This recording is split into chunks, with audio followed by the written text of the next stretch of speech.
What's up, Internet? This is Rambling Josh, and you're watching another episode of Let's Play Pokemon Red. Today we make our way through Mount Moon, which is something of a dreaded dungeon. For, well, a couple of reasons, I guess. The first is just that it's really long, and there's a lot of stuff that will do a lot of damage to you. Well, that's not necessarily true. There's just a lot of stuff that can do damage to you, period. This Clefairy, I think, can be kind of dangerous, because I'm pretty sure, like the Jigglypuff in the last episode, I'm fairly certain it can no-sing. I could be wrong about that, though. Also, okay, well, yeah, there's Sing. But that second scratch seemed to do a lot less damage than the first one. Well, I guess it used Growl on me, so I guess that makes sense. So that's lowering my attack, which means that I probably want to start using Ember instead. Because Ember uses special instead of attack. But it's also critical hit, so that's kind of hard to measure how correct I was about that. But at least I didn't take any damage, and this guy is, or this lass is right at the start of the dungeon, so there's that. Here we have a TM12. TM12, it's just, it contains Water Gun, for one thing. Now, there's one thing to mention. If we look, we can teach Water Gun to Rattata for some reason. But that's a very bad idea. Well, maybe not a very bad idea, but there are basically two reasons to not do that. The first is that, obviously, I'm not going to be using Rattata ever, so I don't care about it. But the other is that there's something, when it comes to like damage calculations and such, when it comes to elemental attacks, there's something called the same type attack bonus. And essentially what that means is that certain Pokemon are extra effective when using certain attacks. Basically what it comes down to is if your Pokemon is the same type as the attack that you're using, then you get the same type attack bonus. And I can't recall off the top of my head how much extra damage that means you're doing.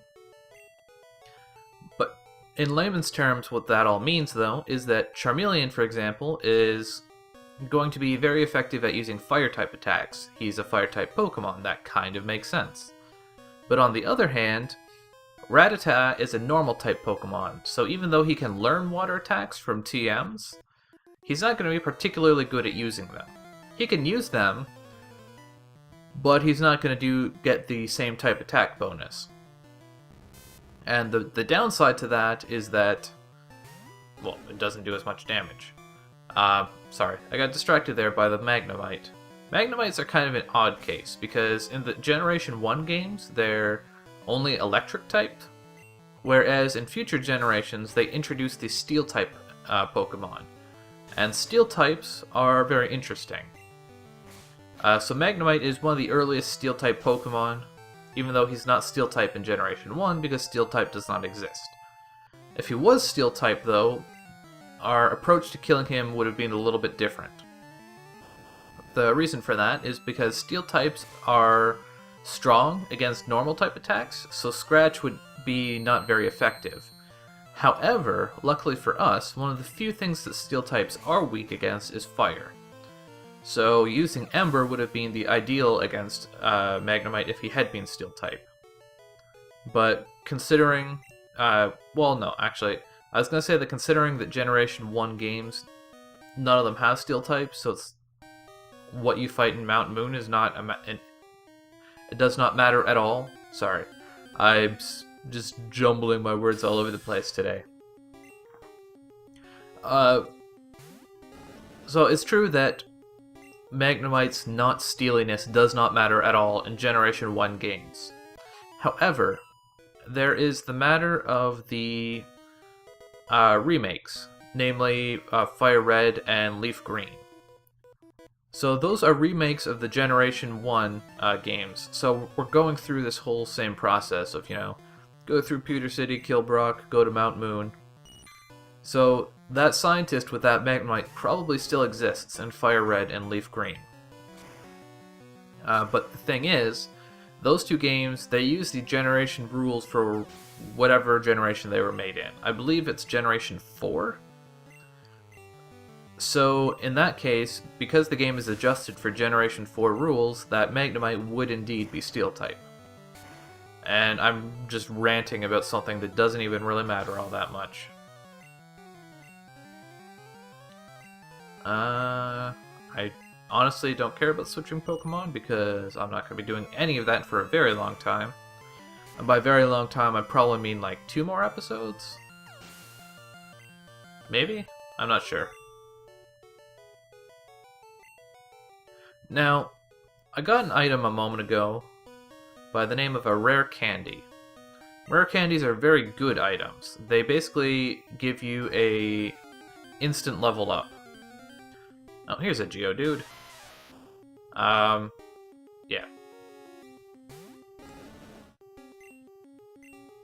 But there are 2 things to keep in mind when using a Rare Candy. The first is that you probably want to save them. The reason for that is that, obviously, as you level up, the next level gets harder to obtain. So if you save your Rare Candies for the higher levels, then you're probably going to end up doing better. Or they're going to be more effective, at least.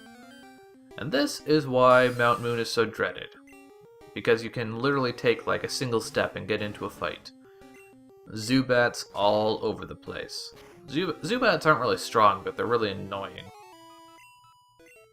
So anyways, wow, okay.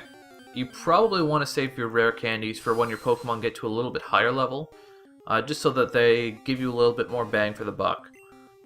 But there's also another matter to consider, and that is... I'm trying to think what it's called. There is a statistic that as you use... Like, when you straight up use a Rare Candy... I'm going the wrong way.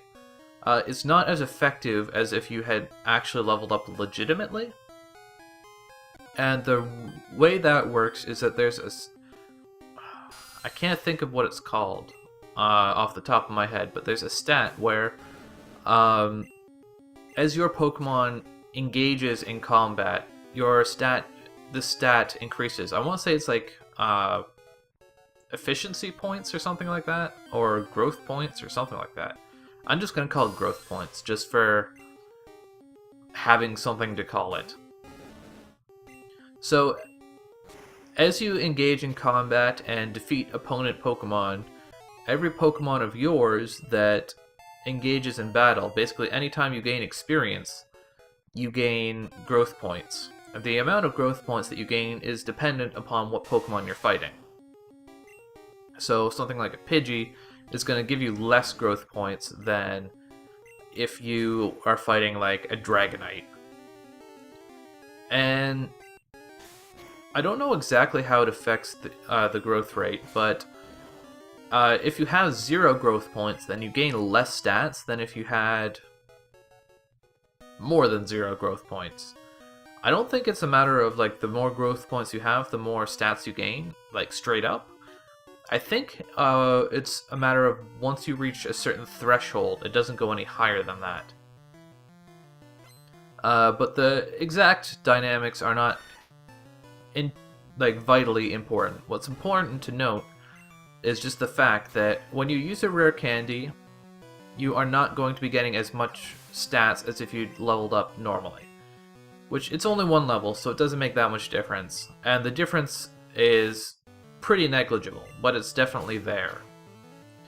For example, if you were to use, if you were to have like a level 5 Pokemon and you use like 80 Rare Candies on it, it's going to be significantly weaker than a Pokemon that you leveled up to 85 naturally. Obviously, the difference is that it takes way less time to level up a Pokemon that way, but it's a little bit of a give and take. Well, that's annoying. Supersonic confuses you, and when you're confused, you have a chance to hurt yourself. Like that. Which is pretty annoying because the amount of damage that you do is actually based upon your own stats. So, if you're someone like Charmeleon, who has a high attack power and only decent defense, then you're gonna have a bad time. Come on. There we go. And that was the last fight in that trainer battle, so confusion does not persist between battles. So we can just keep going just fine. And here we can pick up an HP up, which is just a straight up stat boost and no downsides attached, like it is with the rare candy. Wow, I actually didn't even move and I got in a random battle. That's a first. Toying around with the idea of catching a Geodude just to have. I think I actually will. Hopefully Scratch doesn't kill him. Oh, well, it killed him. I got a critical hit. So there's that. I'm pretty sure that critical hits ignore defense? I don't know if that's true in this game. It might not even be true of any Pokemon games. That's just a rule that tends to exist with critical hits in RPGs.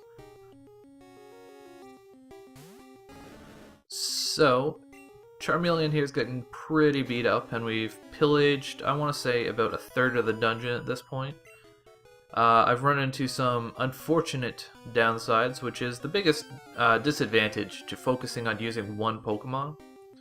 It just means that you're more susceptible to bad luck, because if things go badly, you don't have a backup plan. Wow, I missed? That's unfortunate. But Zubats and Leech Life are both bug type, and since fire is good against bug, then, well, it's good stuff for me. A little surprised that Ember didn't kill him in one shot. So, Charmeleon's health is getting a little low, so we want to get out of here. The other thing is you may have noticed that if we look at our attacks, there's a statistic called PP. So, toilet jokes aside, I'm trying to think, what does that stand for? Power points or something like that? I don't know. But basically, it represents how many times you can use that attack before having to rest again.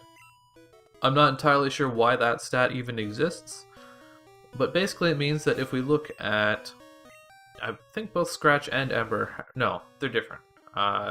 Scratch has 35 and Ember has 25 maximum. So when that number gets to 0, you can't use that attack anymore. Not until you return to a Pokemon Center. There are also some items that can restore your PP. But yeah, so that's another reason to come back to the Pokemon Center, just to restore that a little bit. We had plenty of Scratches left, but Embers were getting a little bit lower. In general, attacks that are more powerful or more specialized have lower PP, whereas normal attacks like Scratch tend to have very high, which kind of makes sense. The only other thing I can really think of to mention on the topic is that if you run out of PP for every single ability that you have, you can still attack. At that point, your Pokemon will use an attack called Struggle. And what Struggle does is it's a very weak attack that also hurts yourself, but it is an attack. So there's that. And there are some situations where you can actually use that if you, for whatever reason, need to or want to. So the biggest restrictive factor to that is that if I were to use my Charmeleon and say, okay, I've got all my Scratches used up and I've got all my Embers used up, but I want to keep fighting with him. The issue is that you would have to use up all of your Growls and all of your Leers, which also have a very high amount of PP, so it would take a lot of doing before you can actually get to use your Struggle. So it's not a situation that comes up very often. And more to the point, unless you're in an area with exceptionally weak Pokemon that you can kill quickly, which is more or less true about this area, or you're purposefully draining your PP, then chances are you are never going to run into a situation where your PP runs out before your HP does. At least not to the point where you need to be using Struggle. So, it's more of an interesting fact that exists rather than something that's actually useful. And this last is just using kind of, I want to say low tier, but that's not really referencing anything. Just weak grass Pokemon. Oddish and Bellsprout are fairly common, and they're really not that strong even after they evolve. They do have certain benefits to them, and they can be used effectively, but they're just not particularly strong. So these guys, I fought at least, I think just the one of them so far. These are Team Rocket members, and they tend to use poison type Pokemon. So in here, we're going to see a lot of Zubats. We're going to see a lot of Zubats from Team Rocket in general. But they'll also use things like Ekans, which is the snake Pokemon that I was fighting. I fought at least one of them before. I forget where exactly. I think it was on the road leading up to Mount Moon. And they will also tend to use a Weezing and Grimer. And their evolved forms as well. And hey, here's an Ekans. And aside from that, they don't really tend to use too much. They do also tend to favor Rattatas. I guess the point is they're trying to use Pokemon that make them look evil. So, there's that. I mean, I guess Rattatas, they're kind of small and pathetic, so I guess they're not particularly evil looking. If we examine this rock, we find a secret ether. And an ether is one of the aforementioned abilities, or items rather, that have the ability to restore your PP. We also found TM1, which is very important. TM1 contains Mega Punch, which is an exceptionally powerful ability for this point in the game, and we want to teach that to Charmeleon. Yes, indeed. And I want to get rid of Growl. For the most part, abilities that lower your opponent's stats I don't find are particularly useful. They can be, but usually it's best, like unless it's an ability that greatly reduces their stats, like using, you might have noticed earlier that the scientists use a Voltorb. I don't know if this Voltorb used it, but Voltorbs know the ability Screech, which greatly reduces, actually I think Brock's Onix used it as well. And Screech greatly reduces the opponent's defense, whereas something like Tail Whip that Squirtle uses, I'm pretty sure Rattata uses it as well. Tail Whip reduces defense by a small amount. So if you do want stat reducing effects, usually you want to stick to something that is a large effect rather than a small one, because the small ones I don't find are particularly useful. Usually I like to load up with damage dealing attacks and try and kind of diversify what I know a little bit, which is the one advantage to using TMs to learn effects that you don't have the same type attack bonus with. And the other thing that comes into effect when you're using abilities is each ability actually has a built-in like power for that ability.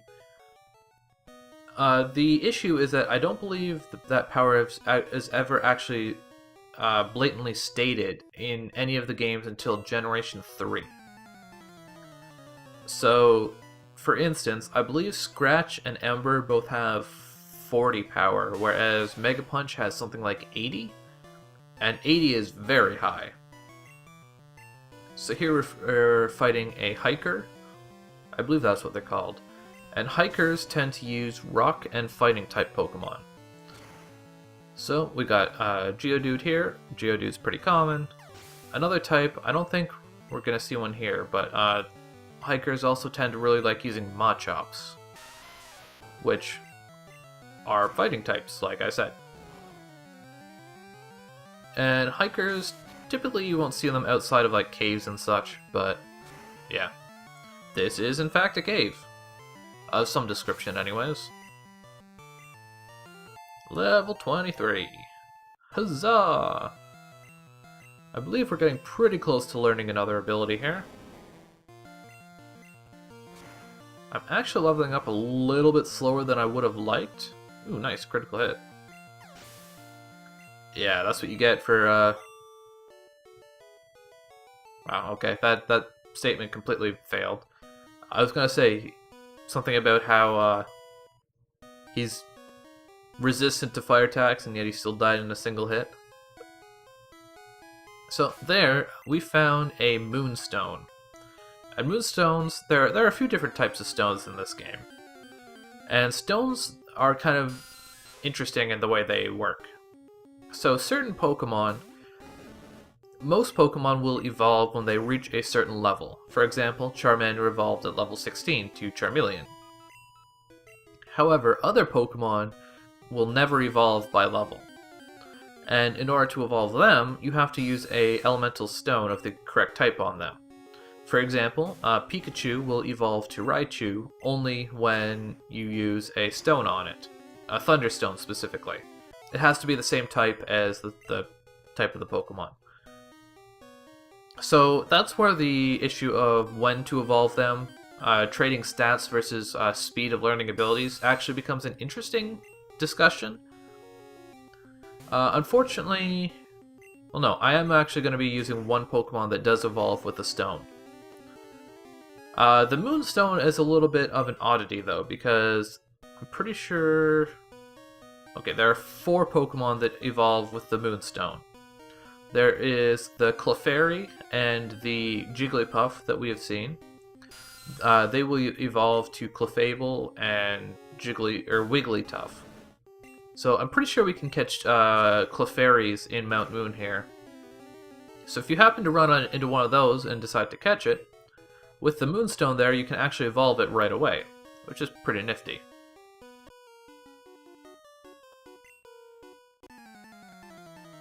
There are 2 other Pokemon that also evolve with the Moonstone. One of them is the... Well, okay. It's kind of odd, because the 2 Pokemon are Nidoran male and Nidoran female. And they're very odd cases, because they're technically 2 different Pokemon. In future generations of Pokemon, every Pokemon has a gender. So it's a little odd that they would add that when they already had Nidoran male and Nidoran female in the game. I don't believe I've encountered a female as of yet. Yeah, so there's the male. We found one of those, I believe, to the west of Viridian City. But the way they work is that Nidoran male, when it gets to level 16, will evolve into Nidorino. And then it needs a Moonstone to evolve into a Nidoking. And Nidoran female works similarly. At level 16, it evolves into Nidorina, and then it needs a Moonstone to evolve into Nidoqueen, or Nidoqueen, however you wish to pronounce it.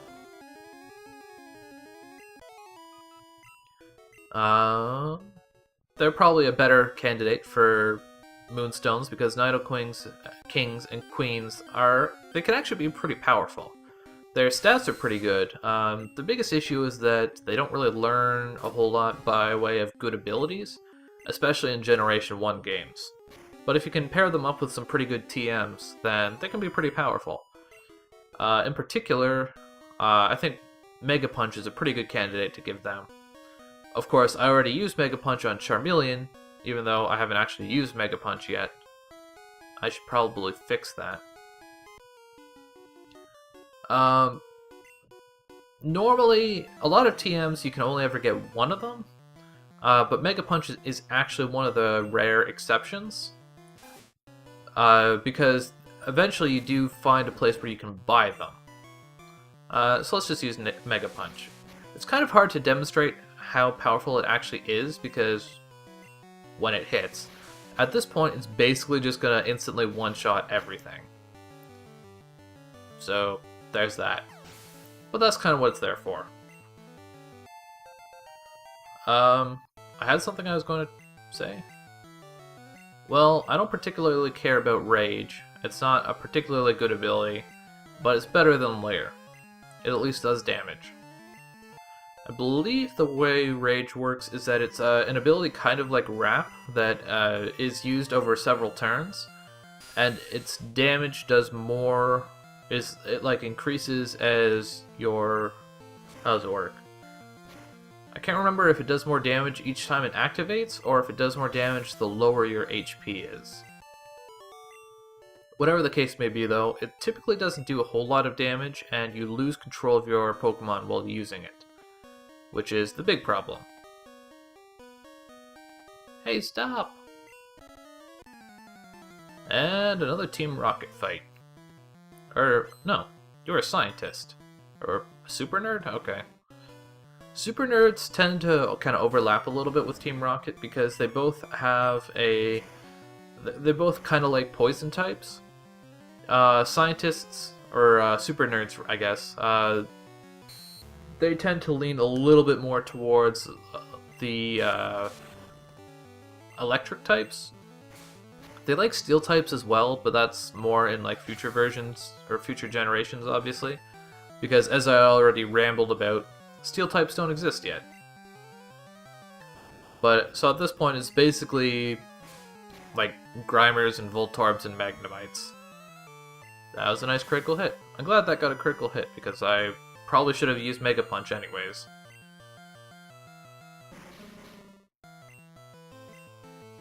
Mega Punch!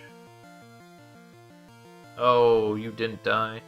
Well, Coughings have an exceptionally high amount of HP, so I guess it's not that surprising. I really was hoping that my level would be a little bit higher. So anyways, there's these two fossils here. There's the Dome Fossil, and the Helix Fossil. And you can only choose one of them. I want to go with, I think, the Helix Fossil? It doesn't particularly matter. The biggest thing about it is just the fact that you can only choose one of them. So if you want to get both, then you have to either play through the game twice or trade with someone. But like I said, I don't particularly care. I suppose this doesn't really hurt anything to say that those fossils eventually evolve into a Pokemon.